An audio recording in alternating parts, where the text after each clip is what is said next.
Kenapa, saudara? Karena ada jeritan dari alam barzakh, alam kubur.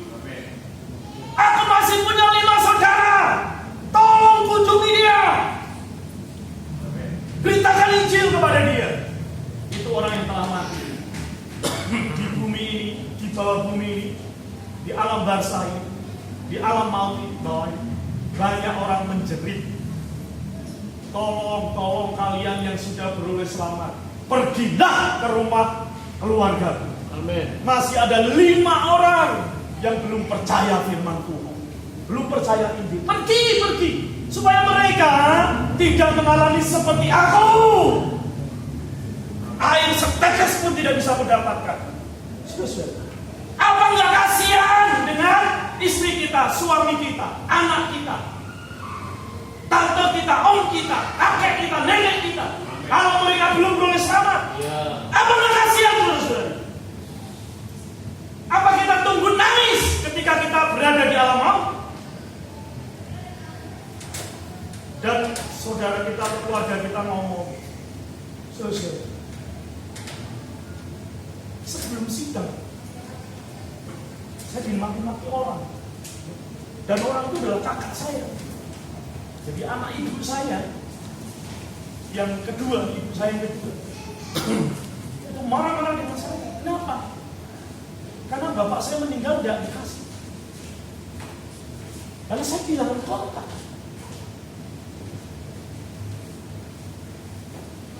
Tidak saya kasih tahu. Dia masih bilang, kamu kan adikku. Aku, gimana aku lepas dari dosa ini?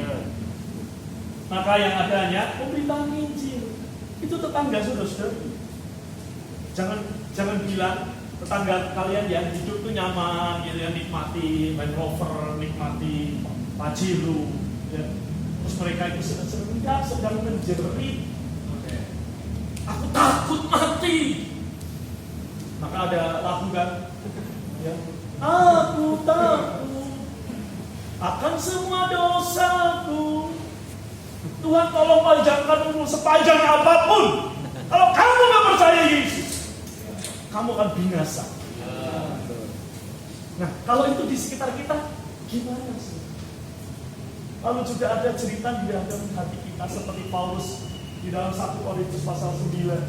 Dikatakan apa? Celakalah aku jika aku tidak memberitakan Injil. Saudara, ini harus kita cari tahu.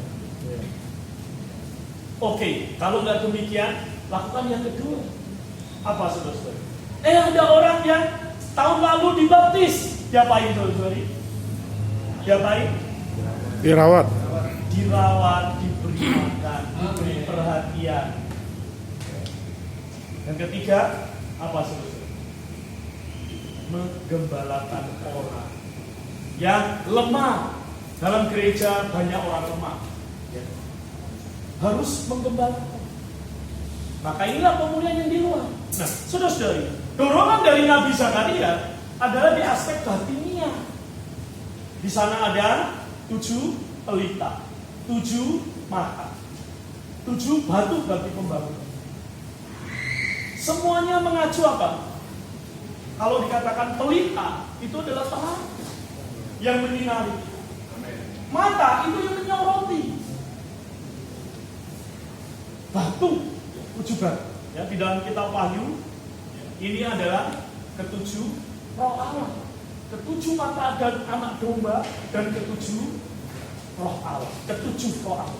Saudara-saudara, semua itu, ke-7 roh artinya itu apa? Diintensifkan, dikuatkan. Untuk apa? Supaya pembangunan bait atau rumah Allah, pembangunan gereja itu segera terwujud.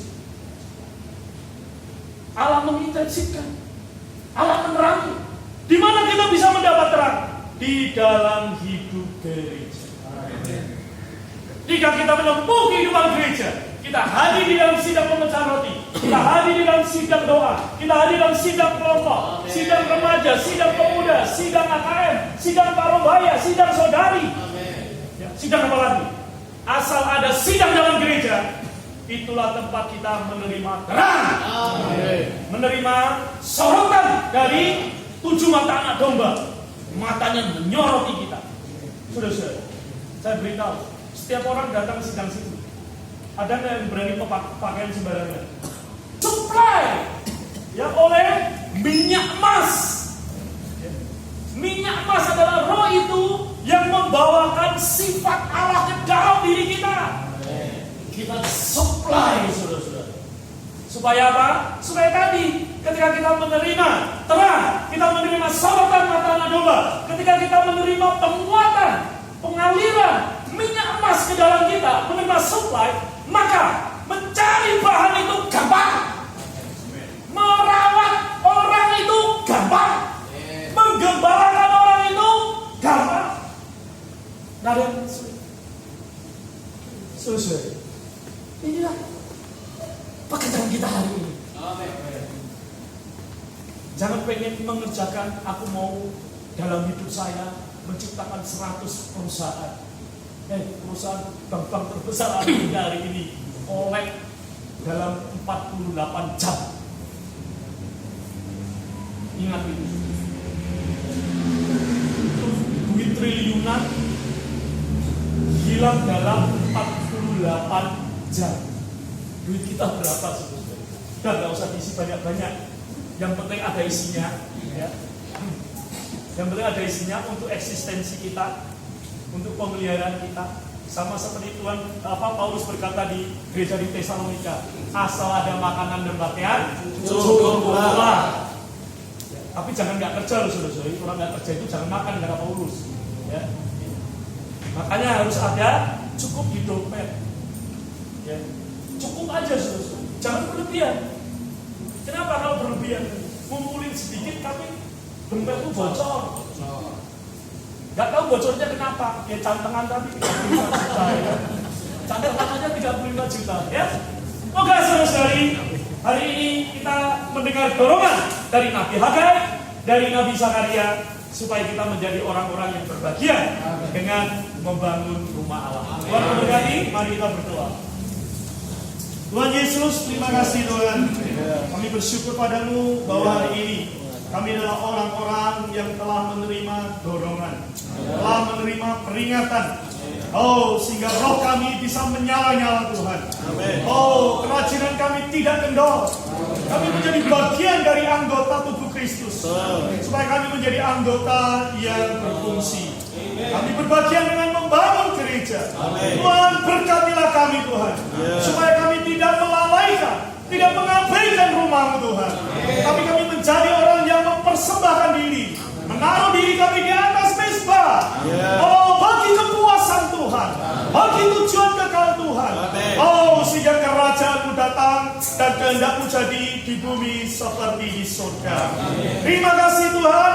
Berkatilah kami semua menjadi orang-orang yang berbagian dengan pembangunan rumah Allah. Terima kasih Tuhan. Haleluya. Yesus itu Tuhan.